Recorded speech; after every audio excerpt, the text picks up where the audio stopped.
Acting Premier. Thank you very much. I think we have circulated the statement. Yes. So that you can be, but for the record, I'll just go through it, and I hope you already have your questions lined up.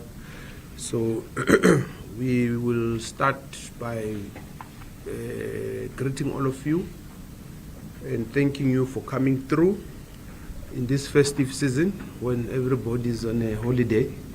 But it was important that we have this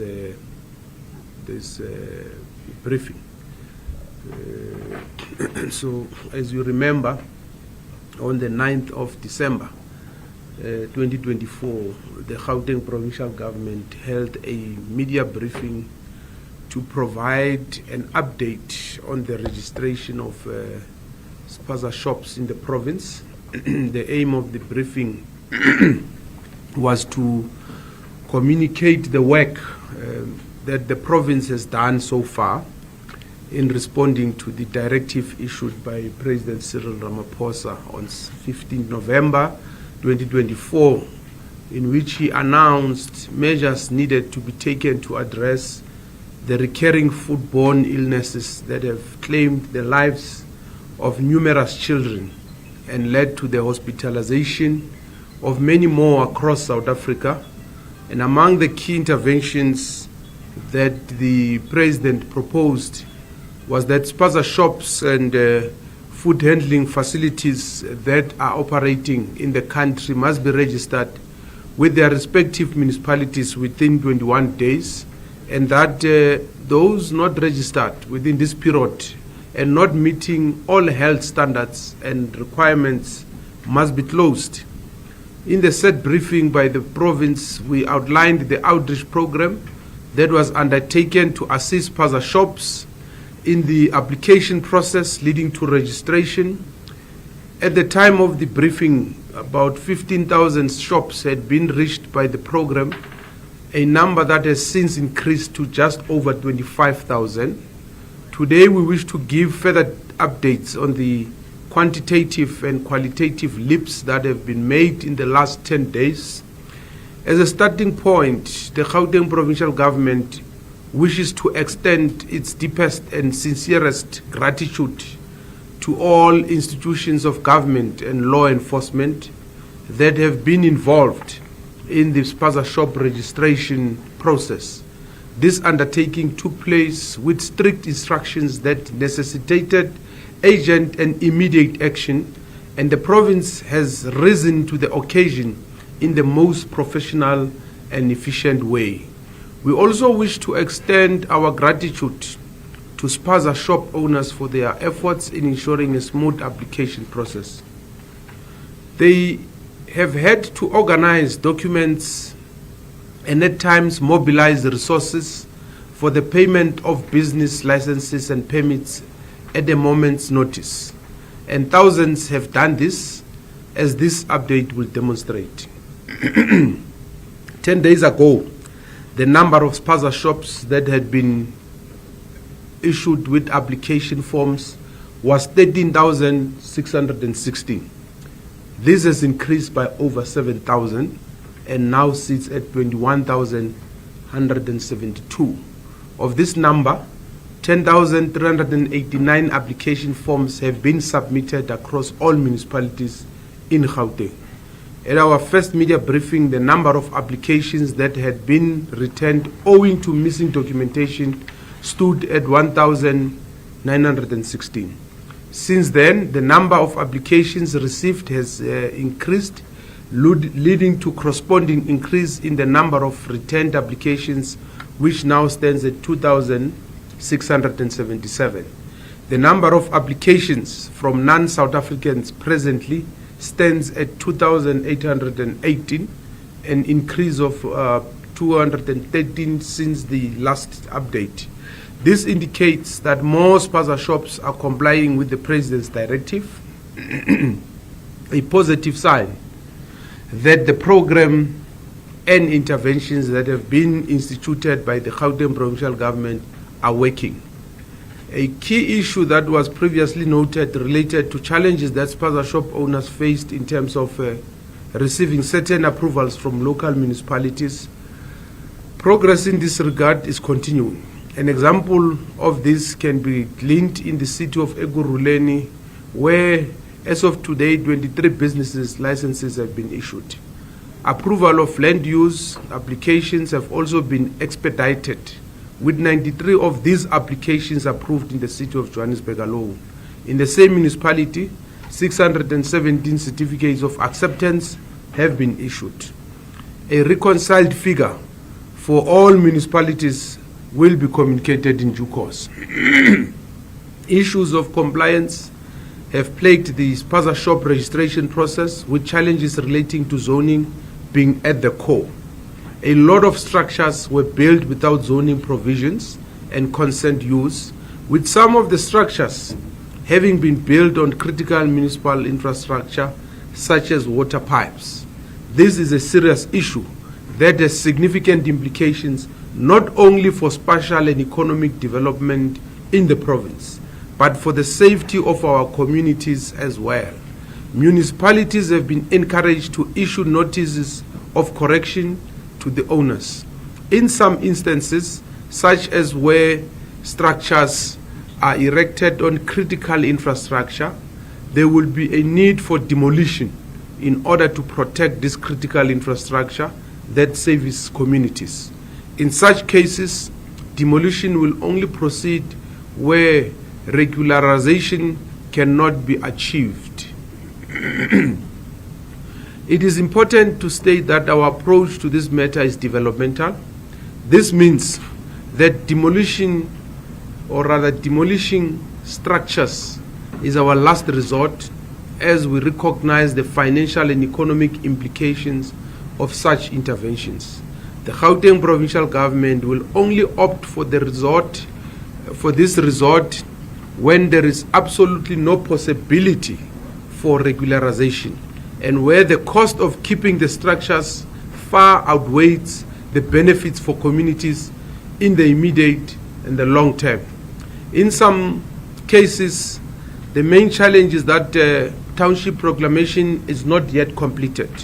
Township establishment is a multifaceted procedure that requires adherence to a prescribed set of processes and follow-ups, and must be overseen by skilled and registered town planners.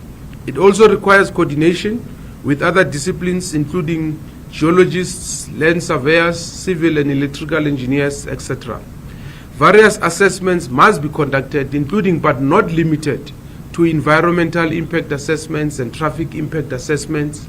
In some cases, the properties in question may be agricultural holding on which by law townships cannot be established. In this instance, reverting the property to farmland is a prerequisite preliminary step, on which is followed by extensive approval process for the acquisition of holding.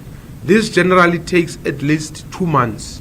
In cases where township proclamation is not yet completed, as is the case in some township, interim permits are being considered by municipalities whilst the proclamation process is being undertaken.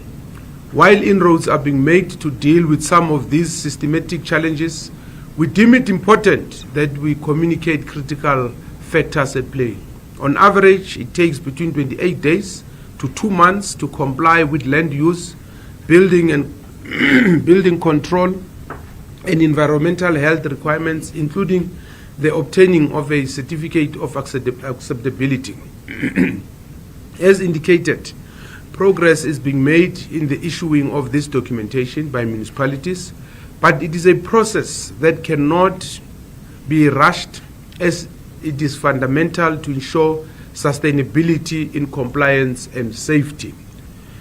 In our previous media briefing, we outlined issues relating to the rule of law, stating that we had sought assistance from the National Department of Home Affairs at all sites to address asylum immigrants and refugee statuses of non-South African nationals.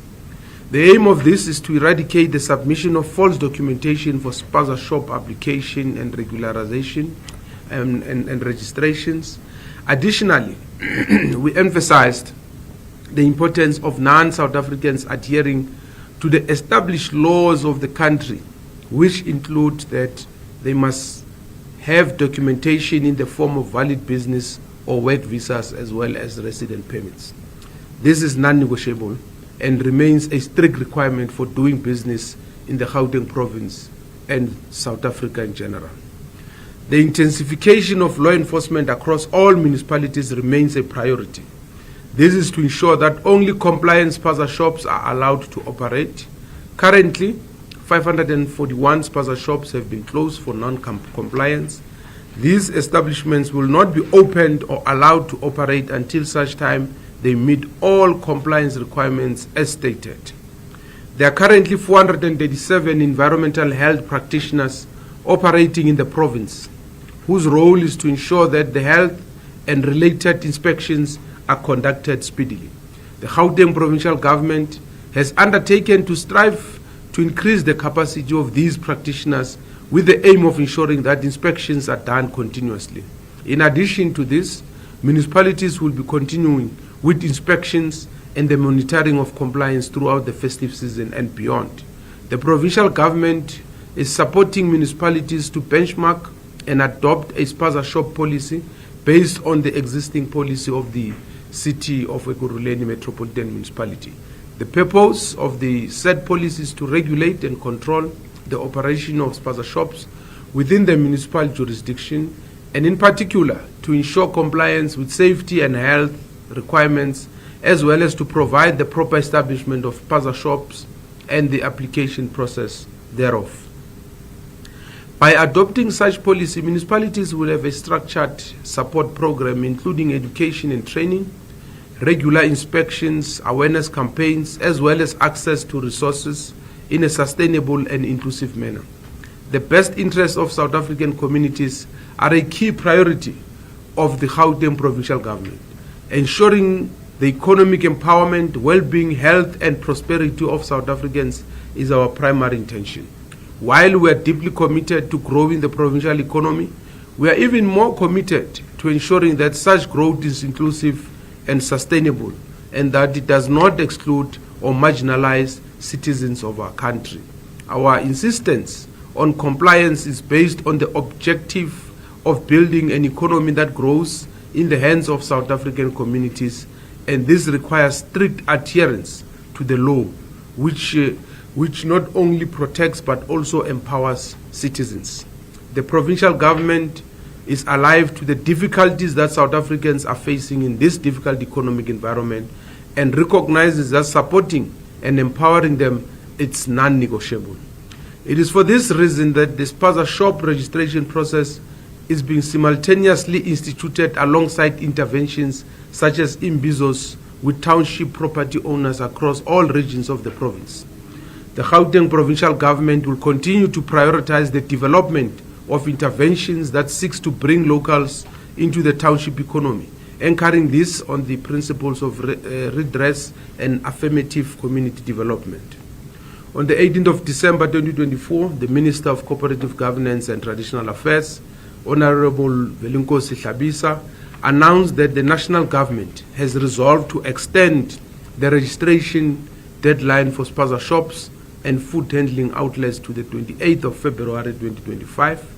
This decision was informed in great part by the concerns of Spaza shop owners who requested additional time to comply, a concern that the democratic government took seriously as a reflection of its commitment to a developmental and collaborative approach that does not minimize or undermine the views of all stakeholders. This approach is shared by the Gauteng provincial government, which, as indicated, is engaging a developmental and people-centered approach to this process. We would like to implore all Spaza shops and food handling facilities to utilize this opportunity to apply for the registration of their businesses.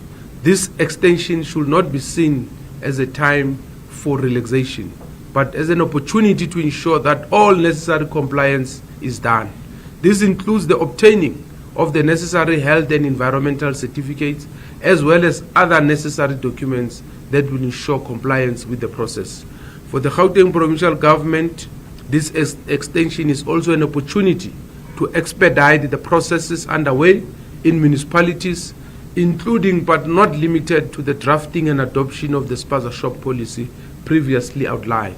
We must once again emphasize that this compliance process is necessary for us to ensure the highest standards of safety in Spaza shops and food handling services that serve our communities. The horrors that people of Gauteng and South Africa at large have experienced in the death and hospitalizations of our children should never happen again. We all have a role to play in ensuring that we are never again condemned to this brutal reality. For this reason, the Gauteng provincial government wishes to implore all Spaza shops and food handling facilities to partake in this extended application process. The provincial government will continue to provide the necessary update as they occur, in line with our commitment to transparency and good accountability and governance. I thank you. Thank you, Acting Premier. Colleagues, those who have questions, please introduce yourself, name, surname, and the institution you represent. I will start from my left side. Are there any questions? 1, 2, 3. Name and Yeah. Thank you. I would just like to know if there are any criminal investigations and in particular investigations around the pesticides that are being found in the townships. In particular, of course, we saw the 6th death in Naledi Soweto. What's the progress that's being made there? Because apart from registering those Spaza shops, the issue around the filth in townships is what has led to where we are today. So what programs are now in place to, 1, clean the townships, but 2, find out exactly where this pesticide is coming from? Because the briefing from national government gave us nothing.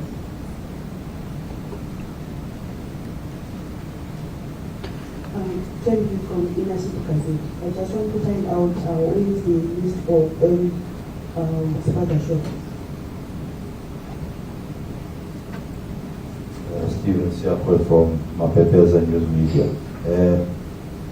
I have 2 questions. The first one is that the President called on local government and municipality to have awareness campaigns during this period while the registrations are taking place. Yet we have not seen provincial government come out to communities to actually give education, especially to young kids, around what to handle and what not to handle, which foods are alright or not alright. Because there's been cases where there's foods where they are not labeled, and to tell the difference between unlabeled and labeled foods is an adult thing, but kids cannot differentiate. So we realize that over this period, the provincial government has not done anything in terms of the awareness campaigns in educating the communities. Then the second one is regarding the bylaws in the municipalities. A lot of Spaza shop owners have complained that municipalities are expecting them to know in advance what they need to know in terms of registering as Spaza, whereas some of them, for the first time, when they've heard such documents such as zoning certificates and permits. So we just want to know from the provincial government, is there anything that you have done with municipalities? Because we've been through 3 municipalities where there's no active campaign where the bylaws are being addressed to the people who are actually coming to register. So people have to come and tell them multiple times because there's a certain document that's been missing that they were not aware of. So we just want to know that what is the provincial government doing to address the issue of the bylaws within the municipalities, because some Spaza shop owners don't know. Just keep it there for now. Thank you. Take it that side.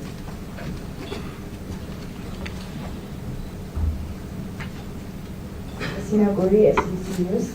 We've been visiting some Spaza shops in Heidelberg specifically, and the owners, the South African Spaza shop owners, are saying they're operating in that area in fear that some of the foreign-owned Spaza shop owners who've left the area are now intimidating them with violence and saying they want to come back to that area, specifically in Ratanda. And what I want to find out from provincial government, is there any interventions that can be put into place to protect local Spaza shop owners and businesses? Yeah. It was the last question. Hmm? This was the last question. Okay. No, thank you very much. I think, Slinden, if there are investigations, the people who will know it's the police. So you didn't get anything at the yesterday's press conference. I don't think the Minister of Police was there. That's why you didn't. So I will advise that you talk to the police. But as you know, when anyone dies, there's a docket that's open.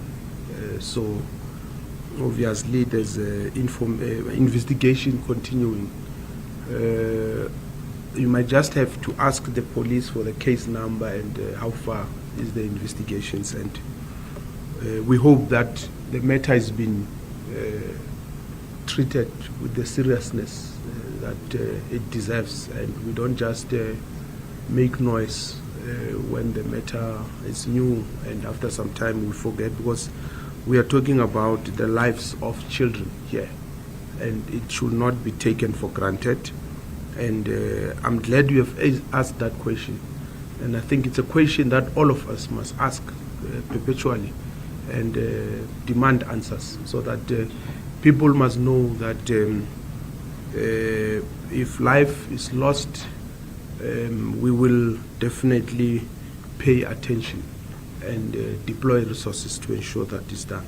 The cleaning of townships, and not just townships, it's a very important program for us in Gauteng, and that's why we have even established a Department of Environment that, amongst other things, must focus on this, because the environment of our province has a bearing on many other things, including the health of our people and the economy. So it's not a matter that we take light. It's a very important issue, and that's why next year we will be intensifying cleaning programs, not only in the townships, in the whole province. We don't have the list of the, I think the municipalities should have them, of the shops, because as you know, the registration is done by municipalities. We coordinate, but I'm sure they would give you that. So you see, Steve, is wrong to assume that government is not doing anything. So you must phrase your question differently and ask, what is it that government is doing? And then we are able to give you. You know, we've got consumer affairs, which its work is to do that work on a daily basis. In the schools, when the Department of Education temporarily suspended the selling of food and all that, it's because it wanted to put in place regulations, and those regulations are then communicated to the learners and the educators, so that it's part of that. So there's a lot of things that is being done, or that are being done by government, but we should heighten and continue to do more.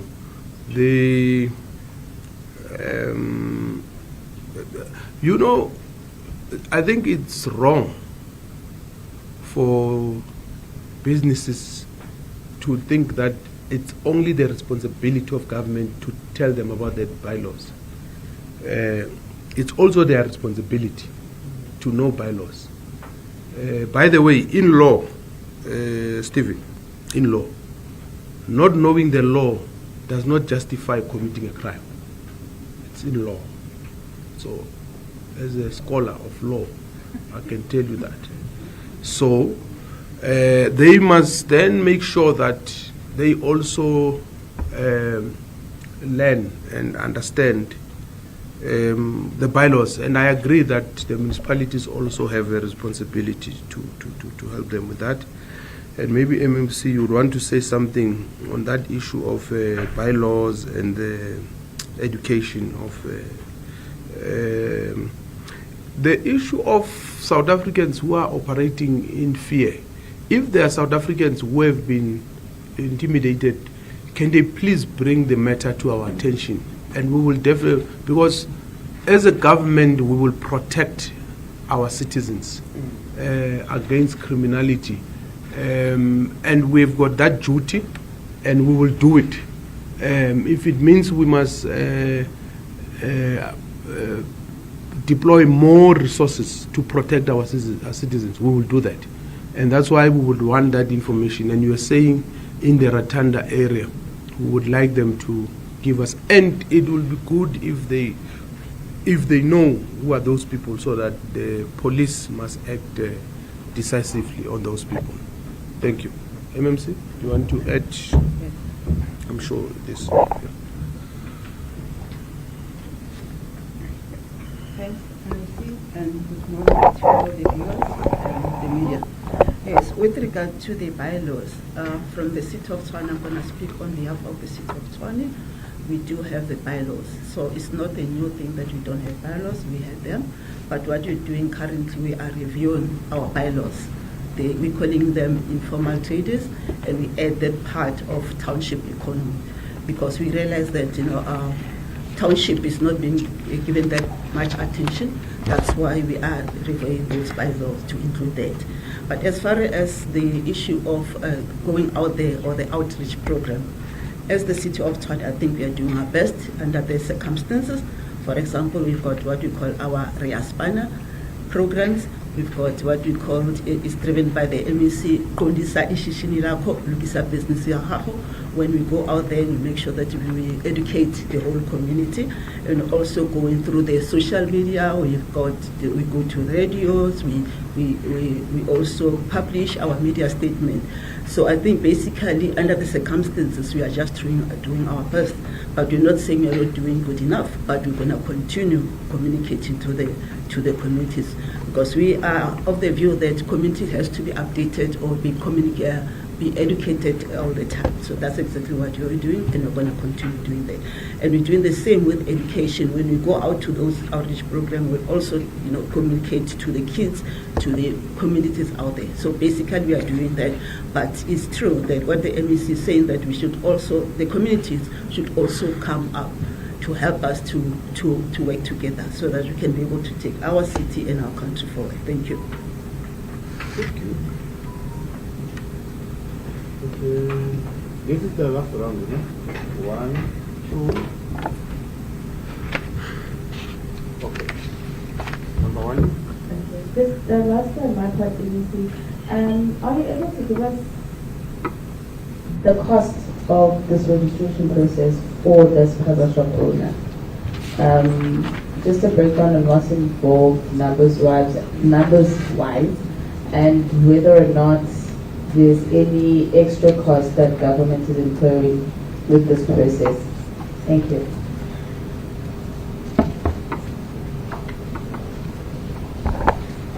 Last two. The first one is regarding the process in its entirety.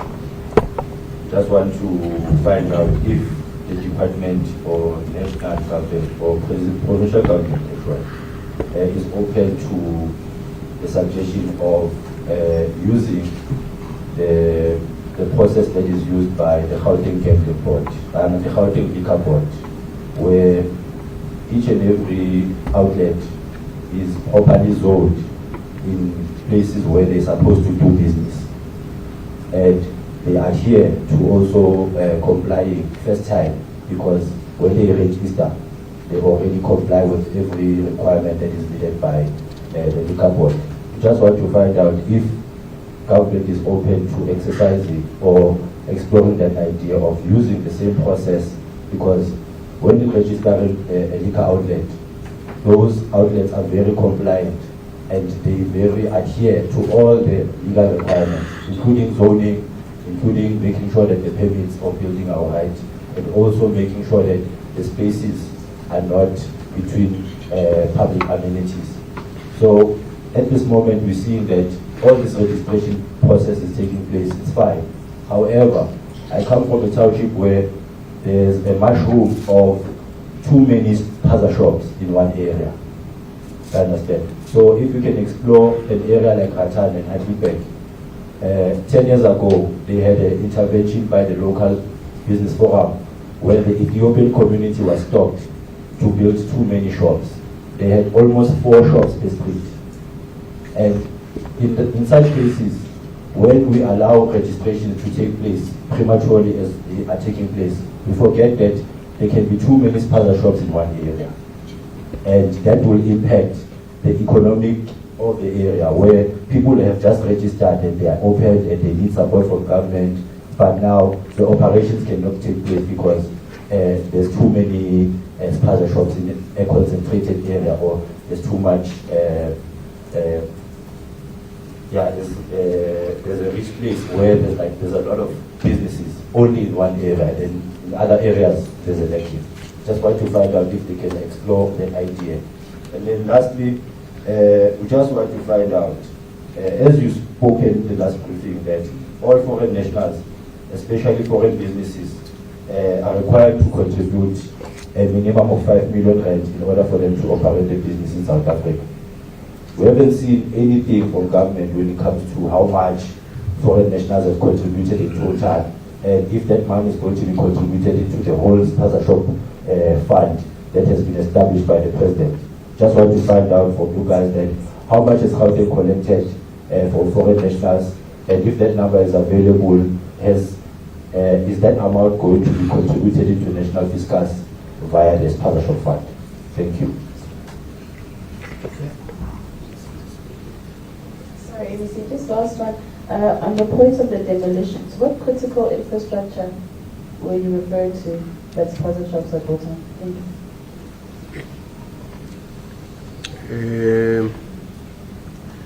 The first thing, let me start at the end.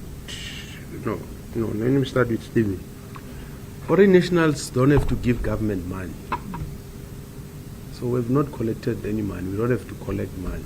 What the law says is that you must invest that amount, 5 million. So you invest, you don't give government money, you invest in a business. So there's no money collected. We don't have to collect. Liquor Board, it's an entity of Gauteng provincial government. Do you know that, ne? Yeah. Okay. So it means government is already doing what you are saying it must be done in certain areas. We just need to extend it to other areas. And what we are doing with the Spaza shops, it's exactly that.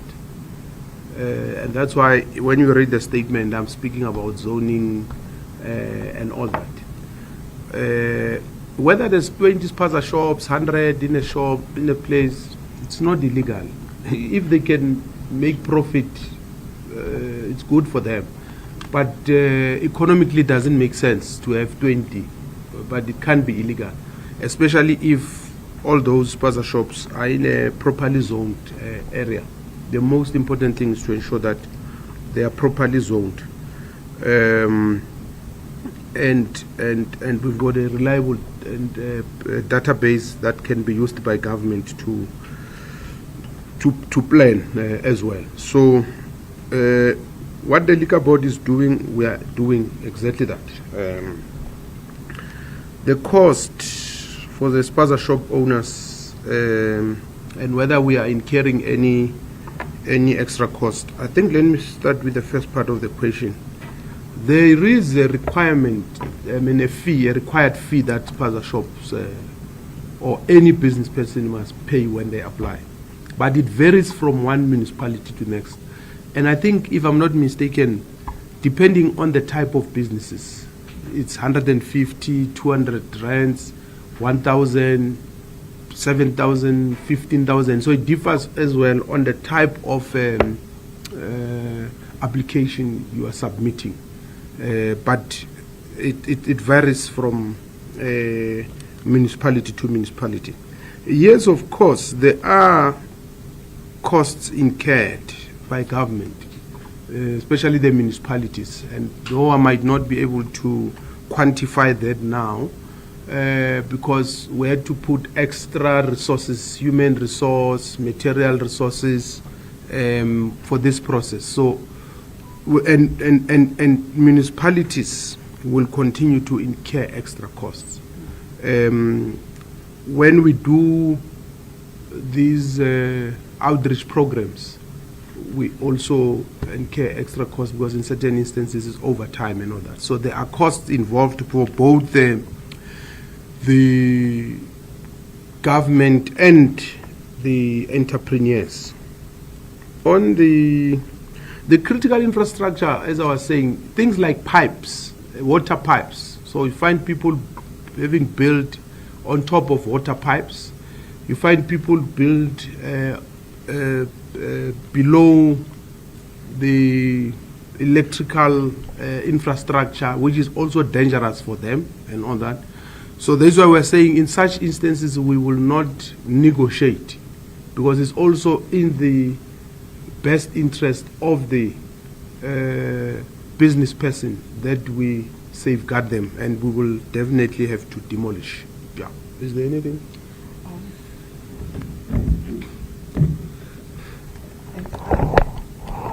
On the issue of the cost for registration, as the city of Tshwane, we are not, applicants are not paying anything for registration.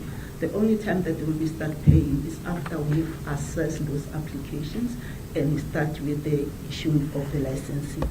Because when you look at the issue of the licensing, obviously they need to pay, like for example, the zoning certificate, they have to pay for that. So, but for registration, no, we not pay, they're not paying anything. Thank you. Thank you very much. We've come to the end of this follow-up. I indicated that was the last It's fine, Mother. Please be short and brief. Thank you.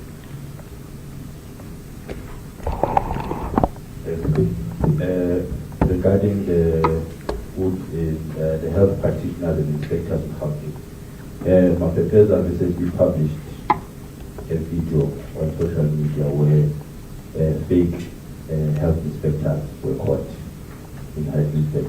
So just want to know, how will the community identify between the two? Because the video is gone viral, and I think others will take on the idea. It's now government custody. Thank you. I suspect that the fake inspectors want money. That's why they are fake. So the first thing is the public must not pay anyone any money because government services are free. And of course the government inspectors will have their clothes and tax. So it's as simple as that. People must not pay, and in most cases it's people who are doing wrong things who want to pay bribes and all that. So that's what we should discourage. Thank you, colleagues. We've come to the end. Those who want to have a one-on-one, they can just come forward so that they can assist. We're done.